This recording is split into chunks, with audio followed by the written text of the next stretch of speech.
नमस्कार, मैं हूं doctor Payal Raghuvanshi, consultant gynaecologist and fertility specialist. आज हम जानेंगे कि डायलिटेशन एंड इवैक्यूएशन यानी DNE और DNC क्या होते हैं, कब किया जाता है और ये प्रोसीजर कैसे होता है।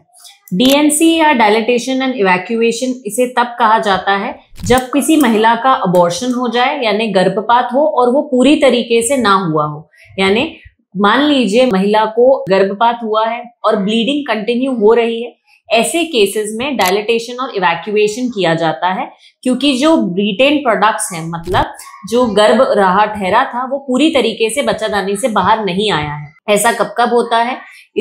ऐसा जनरली इनकम्प्लीट अबॉर्शन में या फिर मेडिकल टर्मिनेशन में गर्भपात के लिए दवाइयां दी गई हैं, लेकिन दवाइयों से यदि गर्भपात पूरी तरीके से नहीं हो पाता है तब DNE यानी डायलिटेशन एंड इवैक्यूएशन प्रोसीजर किया जाता है। ये एक छोटा माइनर सर्जरी जैसा प्रोसीजर होता है। इसके लिए अस्पताल में भर्ती किया जाता है सुबह से शाम के लिए।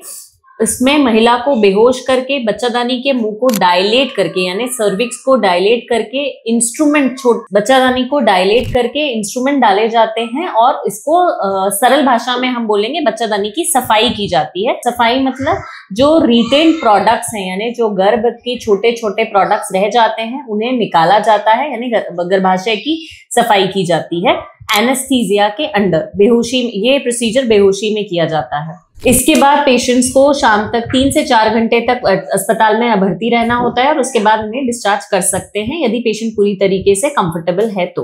अब एक और प्रोसीजर होता है जिसे डायलिटेशन एंड क्यूरेटाज कहा जाता है। डायलिटेशन एंड क्यूरेटाज में यदि किसी गायनेकोलॉजिक समस्या के लिए मतलब गर्भाशय में प्रेगनेंसी नहीं है और इसके अलावा यदि हम बच्चादानी की सफाई कर रहे हैं तो उसे डायलिटेशन एंड क्यूरेटाज कहा जाता है, क्योंकि इसमें बच्चादानी की जो एंडोमेट्रियम की लेयर है उसे इंस्ट्रूमेंट से कुरेदा जाता है और बाहर निकाला जाता है।